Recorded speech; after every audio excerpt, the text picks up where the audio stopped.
Om Swastiastu, perkenalkan nama saya Wayan Monika Ananda Indujana.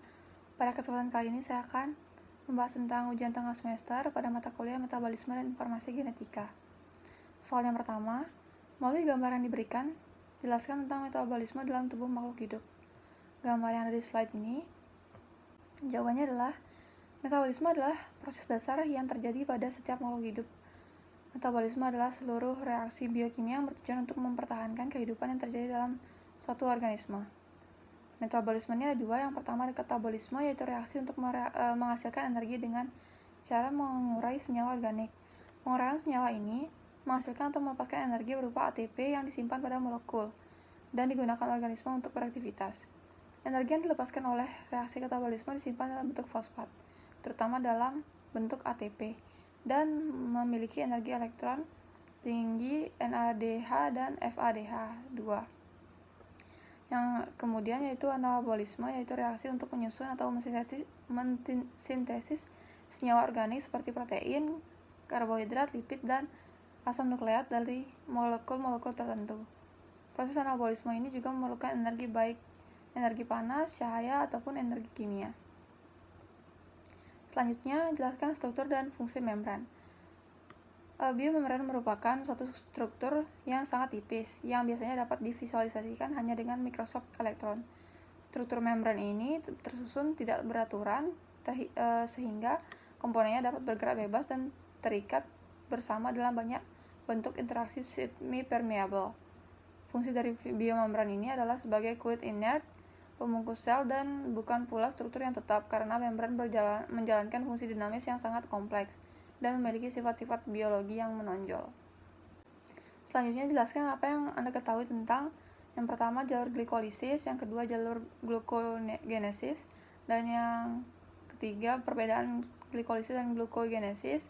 Yang keempat, hitunglah jumlah ATP yang dihasilkan oleh metabolisme 5 mol glukosa pada jalur glikolisis aerob. Dan yang kelima yaitu jelaskan sistem pengendalian jalur glikolisis. Yang pertama, jalur glikolisis. Jalur glikolisis merupakan jalur metabolisme yang memecah glukosa menjadi asam pirufat. Yang kedua, jalur gluconeogenesis, yaitu jalur untuk proses pembentukan glukosa dari zat yang bukan karbohidrat. Selanjutnya, perbedaan glikolisis dan glucogenesis, yaitu yang pertama, glikolisis merupakan sebuah proses pemecahan glukosa pada tingkatan sel, dan sebagian besar dari sel mempunyai fungsi yang paling penting dari proses glikolisis, yaitu untuk proses metabolisme glukosa untuk menciptakan 3 karbon yang bisa dimanfaatkan oleh jalur lain. Selanjutnya, glikogenesis, yaitu proses biologis pembentukan glikogen dari glukosa. Digunakan untuk membuat glikogen dari glukosa dan menyimpan energi dalam ikatan untuk digunakan di masa depan. Yang keempat yaitu jumlah ATP yang dihasilkan oleh metabolisme 5 glukosa pada jalur glikolisis aerob. Siklus Krebs ini menghasilkan 6 NADH yang mana masing-masing berisi 3 ATP dan 2 FADH yang masing-masing berisi 2 ATP, sehingga siklus Krebs menghasilkan energi sebanyak 24 ATP.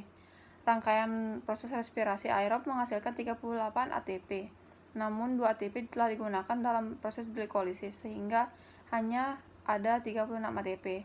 Nah, ada 5 mol glukosa yang dipertanyakan, yaitu jadinya 5 mol glukosa ini dikalikan dengan 36 ATP menghasilkan 180 ATP, sehingga dapat disimpulkan bahwa jumlah ATP yang dihasilkan dari 5 mol glukosa pada jalur glikolisis adalah sebanyak 180 ATP. Selanjutnya, yang kelima yaitu sistem proses pengendalian jalur glikolisis. Glikolisis tidak memerlukan oksigen yang membuat banyak organisme anaerob juga menggunakan proses ini. Pada keadaan aerob, pirufat melalui mitokondria akan dioksidasi sepenuhnya oleh oksigen. Karbon dioksida dan air akan menjadi energi yang akan disimpan dalam bentuk ATP. Pirufat yang dihasilkan pada jalur glikolisis aerob akan masuk ke dalam siklus Krebs. Selanjutnya, pertanyaan yang keempat. Jelaskan peranan siklus Cori, jalur pentosa fosfat, metabolisme glikogen, dan pengendalian metabolisme glikogen. Siklus Cori merupakan siklus energi yang dibentuk antara lintasan yang menghasilkan 3 senyawa, yaitu asam laktat, asam pirufat, dan alanin dengan lintasan gluconeogenesis. Jalur pentosa fosfat merupakan jalur alternatif pada metabolisme glukosa, akan tetapi bukan untuk menghasilkan ATP, melainkan menghasilkan NADPH untuk sintesa asam lemak dan steroid, serta menghasilkan ribosa untuk sintesis nukleotida asam lemak. Kemudian, metabolisme glikogen merupakan metabolisme glikogen dari glukosa. Apabila terjadi peningkatan kadar glukosa dalam darah, maka pankreas akan mensekresikan hormon insulin yang akan menstimulasi penyimpanan glukosa dalam bentuk glikogen.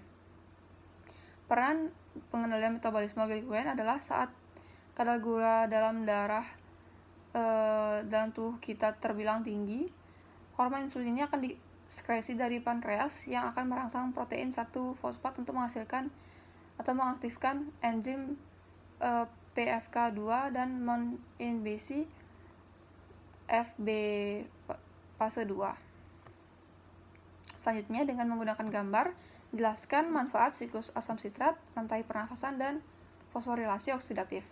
Yang pertama, siklus asam sitrat, gambarnya ada di slide, yaitu bermanfaat untuk membantu tubuh dalam mengubah energi menjadi energi siap pakai. Kemudian untuk rantai pernafasan, gambarnya di slide, bermanfaat untuk mendapatkan energi pada proses glikolisis.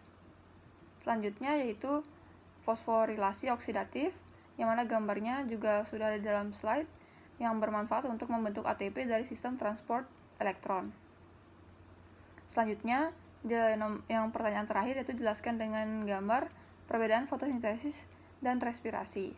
Jawabannya yaitu yang pertama, yang di bagian kanan merupakan respirasi yang berjalan pada atau dilakukan pada malam hari, dan fotosintesis yang ada di sebelah kiri yaitu berjalan pada siang hari atau dapat dilakukan pada siang hari. Penjelasannya yaitu perbedaan fotosintesis dan respirasi, yaitu respirasi menyerap oksigen, sedangkan fotosintesis melepaskan oksigen. Kemudian senyawa karbon pada respirasi dioksidasi menjadi karbon dioksida, sedangkan fotosintesis karbon dioksida direduksi menjadi senyawa karbon kompleks, dan pada respirasi terjadi di siang sampai malam, fotosintesis terjadi pada siang hari. Kemudian respirasi merupakan respirasi ini energi potensialnya dirubah menjadi energi kinetik, sedangkan fotosintesis energi cahaya diubah menjadi energi potensial. Respirasi bahan bakunya glukosa dan oksigen, dan fotosintesis bahan bakunya yaitu karbon dioksida dan air. Baik, sekian yang dapat saya sampaikan. Mohon maaf apabila ada kesalahan kata dan perbuatan. Akhir kata saya ucapkan terima kasih. Om Santi Santi Santi Om.